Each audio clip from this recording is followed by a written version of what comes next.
Hello, I'm Rachel Jordan-Wolfe. I'm the Executive Director of Hope Together, and I'm here today to talk to you about the Talking Jesus research. This research was first done in 2015, and I really think it changed the conversation about mission and evangelism, and that's why I'm so excited that we've redone it in 2022 with a group of wonderful other Christian organisations and partners. We used a polling company called Savanta, who poll for lots of other organisations, and they did a big sample of 4,000 UK adults with a 10-minute online survey. 3,115 of those UK adults were in the sample, and 917 are in our practicing Christian sample, so that we can tell you some specific things about the church as well. That will help. And there is a small margin of error of 1.54%, which is about what you would normally find in these kind of polls. So bear that in mind as we go forward. The research was done just at the beginning of this year, and it will help us to have a snapshot, if you like, and help us to shape our strategy. So the first thing we wanted to know is, what is the state of faith in the UK at the moment? 48% of the UK population would say that they're Christian. Now, we know they're not all in church on a Sunday, but these are the people who would tick that they're Christian on a census. And this is the number that often gets reported in newspapers or on social media, as it is actually slowly declining, because it's the decline of people who would say that they were culturally Christian. Whilst this is declining, other things are rising. In 2015, only 11% of the population said that they were none of the above when asked this question about religious affiliation. And as you can see, that's risen to 26% in 2022. This is particularly growing amongst our younger generations. And they have got a very different world, if you like, that they're inhabiting to our older generations. We recognise that 48% obviously are not all part of the team for mission and evangelism, and we really wanted to know how big that team was and what is their influence. So we looked at measures that would help us to maybe bring that down to a group that we could see if that is changing in the population. So we looked at those who attended church monthly but who read their Bibles weekly and prayed weekly. That comes down to 6%. It was 7% in 2015, and that really isn't any different. It's not significantly different. And that means that this cohort of practicing Christians has stayed really steady. So we've got a decline in the number of people who would tick Christian, but we've got a really steady cohort of those who are practicing Christians. And what is brilliantly good news for the church is that cohort is staying steady right the way through all the different generations. So although many of our practicing Christians are being promoted to glory, we're replacing them really well with the younger generations of practicing Christians. And that is fantastic good news for the church. Those younger generations aren't missing when you look at practicing Christians. We then wanted to look and find out what people thought about Jesus more widely. So we asked whether people thought Jesus was God in human form, a normal human being, a prophet, or a spiritual leader. Something about Jesus, because that's who we want them. If you like, we want to know what they think about Jesus. We're not a business, he's not a product, but if you like, if we were a marketing company, that is the person. That's who we really want the response about. 20% of the population said that Jesus was God in human form who lived among people in the first century. That's staggeringly good news for us. And 33% thought that he was a prophet or spiritual leader. And if you remember the slide before, that's a lot bigger than the portion of the population who would say that they were Muslim. So there's a lot of people who have some, if you like, understanding of Jesus as a spiritual leader.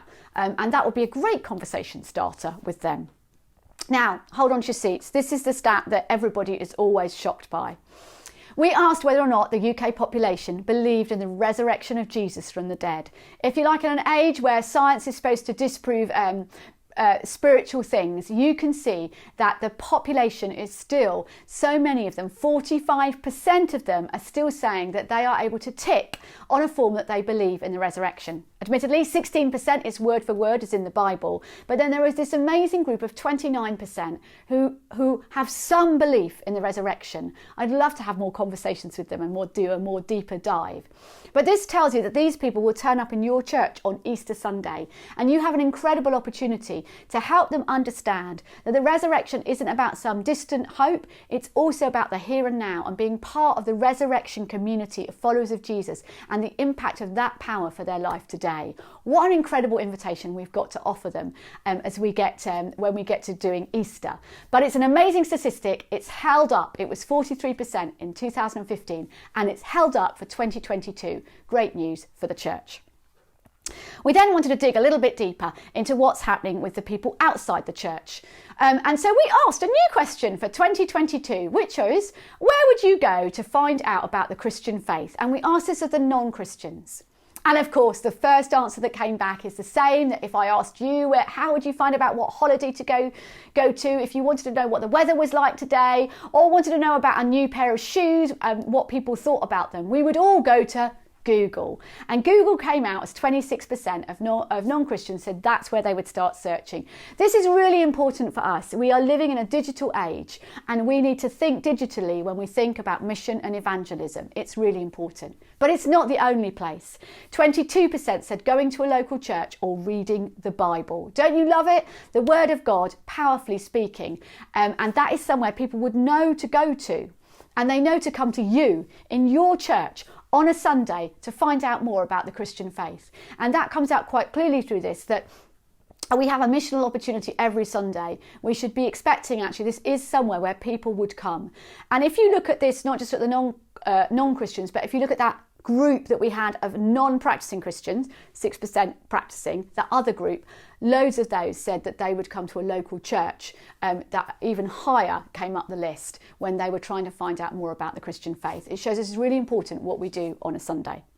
We then wanted to dig deeper. We wanted to know what our reach was, if you like, how many of those non-Christians know one of us who's a practicing Christian. If you like, how big is our mission opportunity that we've already got, and how big is the work that we've got to do to get to know other people who are not Christian in the population?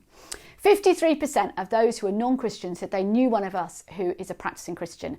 If I could beep now, I would. Maybe I should beep, because this is a real wake-up call.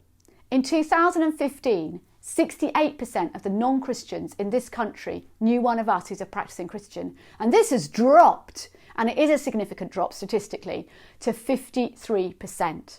So we need to do something to maintain our reach to non-Christians. We need to inhabit new spaces, make new friends, and go out there intentionally to get to know people so that they have the opportunity to find out more about Jesus. We asked how they knew us, and it was friend and family. So they know us really, really well. We are mostly their Christian friends and their Christian family. And so these relationships for mission evangelism are close. They're not far away, they're close, which is really good news for the church. And then we asked them, what do they think of us? Do they like us, or do they have opinions of us that are negative, so that we could know how to communicate our Christian message? Well, the fantastic good news for the church is they like us. 62% of the non-Christians who know a practicing Christian said that that person that they know is friendly. That is our overwhelming trait. We're friendly, we're caring, hey, we're even good-humoured and generous. What an amazing description. This one statistic I have seen, and it's very similar to 2015, it raises the confidence level in the church. If I say that I'm a Christian to someone who isn't a Christian, that doesn't mean they're going to think ill of me. Actually, it's a really positive, good news. They are still going to really like us. And that's fantastically good news and should bring confidence to the church. We then asked, have they had a conversation? So has the Christian, we asked the non-Christian, has that Christian friend or family member or neighbour had a conversation with you about the Christian faith? And 55% said yes. So then we wanted to know, how did that conversation go? Well, this is amazing. In 2015, it was only about half of those people who were comfortable in that conversation. And this has gone up to 75%. 75% of the non-Christians who've had a conversation with a practicing Christian are saying they're comfortable in that conversation. And this is fabulous. 33% of those people who've had that conversation, non-Christians who've had a conversation with a Christian, 33% of them want to know more about Jesus Christ. And that's right now. That's right now. There are people who want to know more about Jesus because they've had a conversation with a practicing Christian. And what's more, 36% of those non-Christians who've had a conversation with a Christian are open to an experience or encounter with Jesus. That's such good news for the church. In 2015, it was about 1 in 5, which is why we started Pray for 5. It's now about 1 in 3. So about 1 in 3 of our friends and family and people that we know, when we have a conversation about Jesus, want to know more about him. So we need to find those people. And statistically, we know that they are out there wanting to know more about Jesus.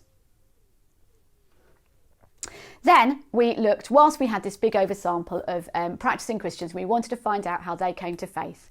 And we asked them at what age they came to faith. This is a really important slide for you in Christian leadership because 33% of us said it was from birth. How important is it, our Christian families and that place of nurture for bringing and helping people to come to faith? And then can you look at this slide and see all of the age bracket added up to the age of 18?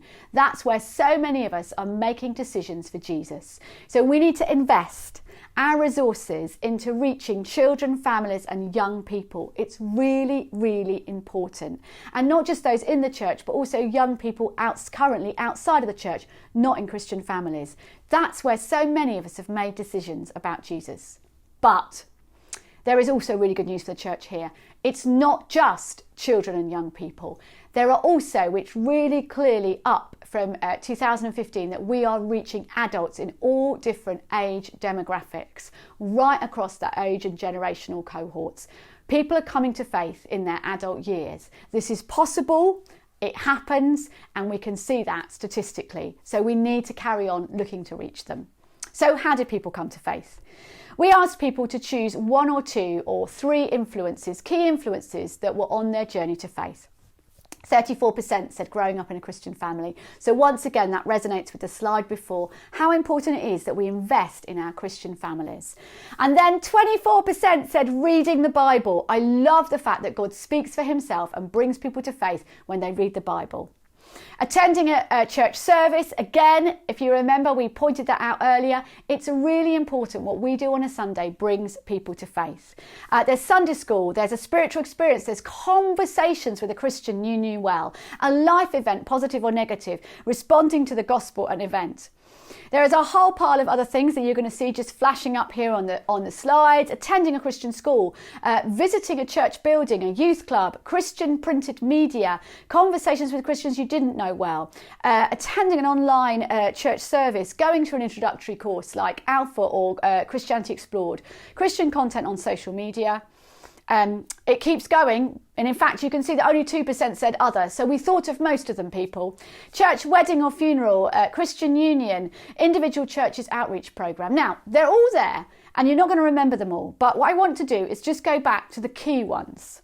So all of those are there, but what's really coming out on top is Christian families, reading the Bible, church services, spiritual experiences, Sunday school and conversations. Now, we also asked people about, so that's everybody who came to faith. So remember, many of those are talking about experiences under the age of 18. So I broke the data for those over the age of 18. Over the age of 18, the number one key influence was a life event, either negative or positive, that was helping people to come to faith at 23%.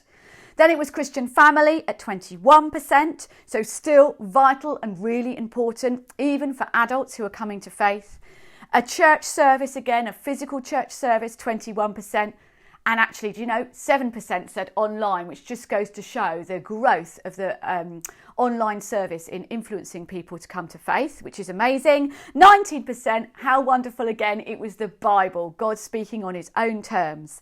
18% was conversations with a Christian that this person knew well, showing the importance of all this work on getting people to talk. 13% was responding to the gospel at an event or a service where people were specifically asked to respond and make that decision. So we need to remember how important that is. 11% visiting and praying in an open church. So keeping our church buildings is really vital, keeping them open for mission and evangelism. 10% was Christian media, written Christian media, books, pamphlets, the things that we hand out and give people to read to help them take a next step.